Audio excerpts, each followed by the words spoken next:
Hello guys, at ngayon ay update tayo. Ayan, kay Friday ngayon. Kay Friday, tas bukas ala na namang market close na naman. Kaya mag-update na tayo. Then bukas yung natin, video natin, mga REIT, tapos siguro baka random na lang or top trending ulit bukas. Ayan, so unahin na natin tong MRC. Kaya na ba nangyari? Ayun ang sinasabi natin, nag-retest na guys. Boom. So sa part na to, pagka sinilip kasi natin, same setup pa rin diba? Lower high saka lower lows. Ayan, tas dito medyo siya nag-retest pero hindi pa rin nag-create ng higher high. So wala pa rin, naglag, and ngayon is bounce play and as well retest. Okay, sa ating resistance 0.77. So sa next week tignan natin kung talagang pa to, magbe-breakout pa or mare-reject na yan. And so far kasi yung setup na ganito hindi pa bullish yan. So unless na lang kung tayo ay makapanik, so maybe lang ayan, kung makakapanik tas nag-pull back then nag-push, ayun. So yun guys yung tinitignan natin for MRC right now. Then sa daily chart, okay, so hindi pa naman overbought. Pero tingnan natin goods. Ayan.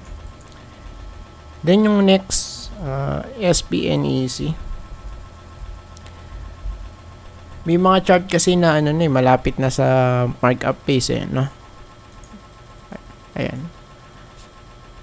So for SPNEC, i-check natin to sa weekly.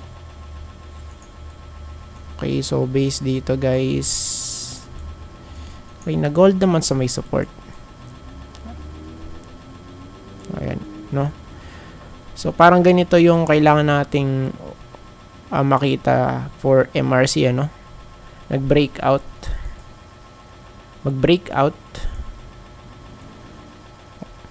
okay, tas pull back then mag-hold. So this time for SPNEC, so halos nag-retest lang dito sa may 1.06.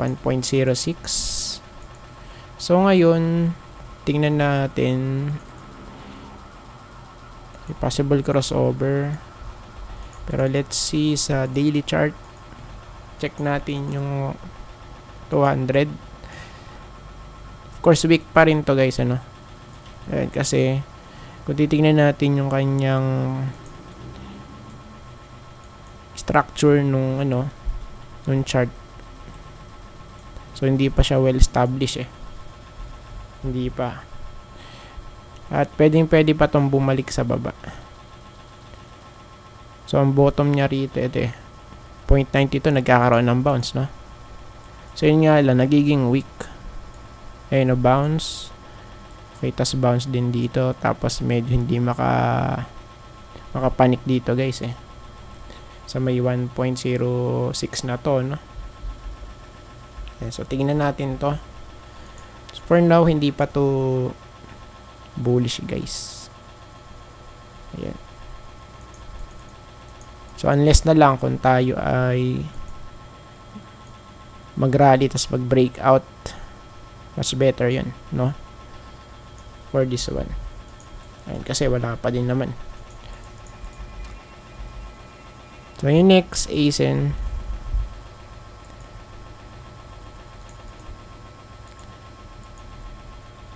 ayan, so this time yun ay sinasabi natin so pwede kasi mag-create ng head and shoulder pattern. So sinabi na natin to before sa mga previous videos natin. Left shoulder tapos head, okay, possible. Then, eto pwede. Right shoulder, ano. So, ganito yung itsura, guys. Ayan. No? So, it means pwedeng bumalik dito yan sa may support. Ayan, pero dapat mag-hold. Ayan, sa may 5, malapit. Ano, 5.05. So, ano to? Maganda to. Yung kanyang chart, no? Kung i-compare natin sa iba. Ayan. Nag-bearish crossover na. Still good. Kasi kailangan ng ano to throwback guys. Ano ko saan nag-breakout. So sa malamang dito yun.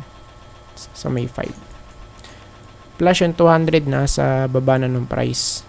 Kaya bullish to. Ayan. Next, Converge.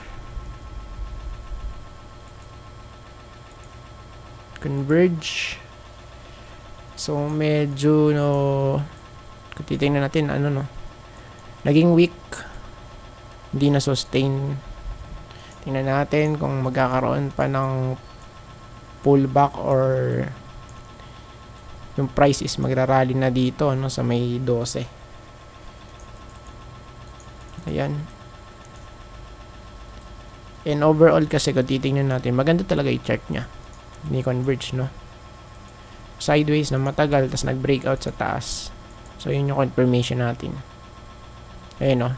Sideways, breakout, throwback, then push, no? Ayan. Then, yung sa daily chart na to.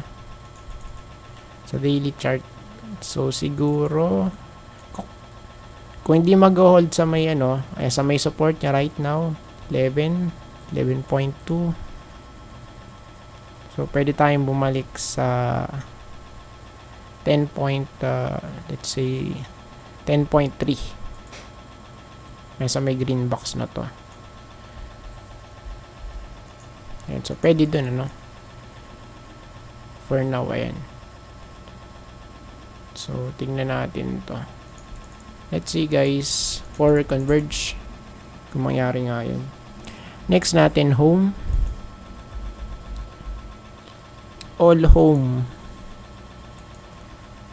Check natin yung niya. Teka. Ayan. So, pagka kasi mga ganitong chart, wala tayong basehan dito, guys. Kung gaano kalalim, Ayan. So, pwede nyo i-check yung kanyang, na financial report sa PSE Edge. No? Wala, nalaglag yun. Laglag, guys. Laglag. Yeah, for now, for this one, bearish. Ayun, bearish na bearish, guys. For this one. Ayan. And sa daily chart, so, tingnan natin. Medyo sagad na to, And kaya tingnan natin kung magkakaroon ng bounce play for this one. Natin kung merong bounce na mangyayari. Pero syempre, i-check natin. Baka mamaya suspended to. August 2. Goods lang. Goods. Ayan. So, for now, ang pinaka, natin dito, na-expect natin yung bounce. Ayan. So, pwedeng mangyari at pwedeng bumalik dito sa may possible trend line natin 0.77. So pwedeng gumanyan, pag retest dun. Ayan, tapos yung next and last, of course, yung APX. Ayan, APX weekly. Goods din to, guys, So, yun nga lang, medyo mataas na talaga to, So, bottom niyan dito sa 0.67 and yung current price nasa 4 mahigit. 4.42 yung last close sa, sa daily chart. Next, possible na natin dito, target 4. Let's say 7. 4.7, basta malapit dun, kasi dun talaga May mga ano dito, untog ano. Ayan o.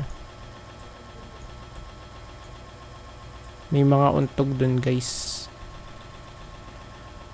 So that's why pagka natin yan, ayan o.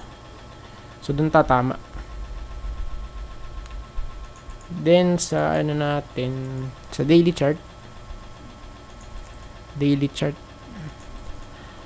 pwede na ano dito mag-retest guys. 4.7. Ayan.